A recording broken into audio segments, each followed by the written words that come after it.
Hi అండి. రోజుకొక వార్త చూస్తుంటే 2026 అంటే ముందు ముందు 2050 సంవత్సరం వచ్చేసరికి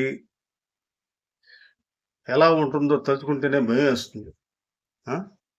ఒక స్టూడెంట్ ఏమో 10th క్లాస్ కూడా దాటకుండానే ఆ, అతను ప్రిన్సిపాల్ వీడియో తీసిందని అని వాళ్ళ గంజాయి మత్తు సేవిస్తుంటే వీడియో తీసిందని ఏకంగా ఆ ప్రిన్సిపాల్నే పోటీ చేయడానికి వెనకాడలేదంటే మైండ్ సెట్ ఎలా ఉంటుంది. కొంచెం మనం పేరెంట్స్ కూడా అప్పుడప్పుడు అబ్జర్వ్ చేస్తూ ఉండాలి.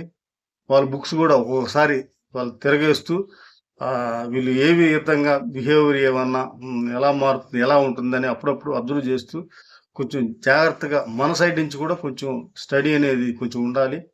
అంతేగాని అచ్చంగా స్కూల్ మీదే వాళ్ళ మీదే వదిలేయకూడదు. ఎందుకంటే వాళ్ళు కూడా భయపడుతున్నారు. ఎప్పుడు నిన్న చూశారు ఒక వార్త, ఆ చిన్న పిల్లోడిని పెద్దగా భారీగా కూడా కొట్టలేదు, ఒక చంప మీద టనంగానే భయం మీద, ఒక భయం అనే దాంట్లో అతను పిల్లవాడికి గుండె అయిపోయి చనిపోవడం జరిగింది.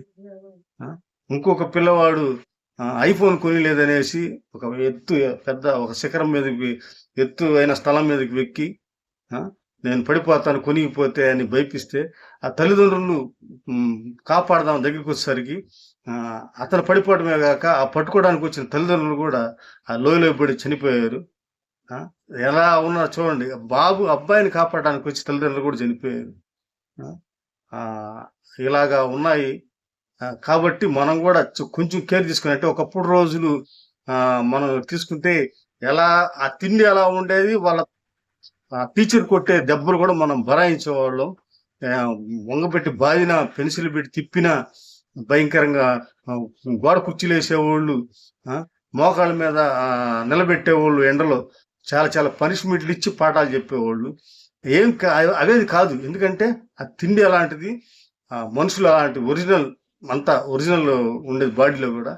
ఇప్పుడంతా ఆన్లైన్ తిండ్లు, మనుషులు కూడా మందులతో పెరగటం వలన బాడీ దేనికి కూడా తట్టుకోలేదు. ఉదాహరణ మా అబ్బాయి కూడా చిన్న సెన్సిటివ్ మైండ్, ఒక చిన్న దిగులు అనేది పెట్టుకొని స్ట్రోక్ వచ్చి 24 years అబ్బాయి చనిపోవడం జరిగింది. ఇంకంత చిన్నపిల్లాడు చనిపోవడం అనేది పెద్ద విషయం. అంటే అరాక మనుషుల్లో పెరుగుతున్నాడే కానీ దాని వల్ల ఒక దమ్ము సత్తా అనేది లేకుండా పెరుగుతున్నారు. కాబట్టి మనం కూడా ఇంట్లో వాళ్ళకి కొద్దో గొప్ప చిన్న గైడెన్స్ ఇద్దాం. ఎందుకంటే వాళ్ళు ఏదో స్కూల్కి పంపిస్తున్నారులే, ఈ అబ్బాయికి పాఠం రాకపోతే బాగుండదు అనేసి చిన్న చిన్న భయాలు చెప్పడానికి ప్రయత్నిస్తుంటారు. ఆ ప్రయత్నించేది కూడా ఇప్పుడు పెద్ద నేరం అవుతుంది. కాబట్టి మనం కూడా ఇళ్లలో వాళ్ళకి కొంచెం గైడెన్స్ తీసుకుంటూ, అప్పుడప్పుడు వాళ్ళని అబ్జర్వ్ చేస్తూ, వాళ్ళ ఫోన్లు అప్పుడప్పుడు చెక్ చేస్తూ, వాళ్ళ బుక్స్ అప్పుడప్పుడు చెక్ చేస్తూ మనం కూడా కొంచెం జాగ్రత్త, పిల్లల పట్ల జాగ్రత్త వహిద్దాం. వాళ్ళ పాటికి వాళ్ళు ఉన్నారులే, మన పాటికి మనం ఉన్నాం అనే ధోరణి లేకుండా వాళ్ళని కంటికి రెప్పల, మనం చిన్న వయసులో వాళ్ళని ఎలా చూసుకుంటామో వాళ్ళు ఒక స్టేజ్ వచ్చేదాకా వాళ్ళని కూడా మనం అలా కంటికి రెప్పలా కాచుకుంటూ ఏ ప్రమాదాలకి చోటు ఇవ్వకుండా ఉండాలని నా చిన్న సజెషన్. ఏమన్నా తప్పులుంటే క్షమించండి. ఎందుకంటే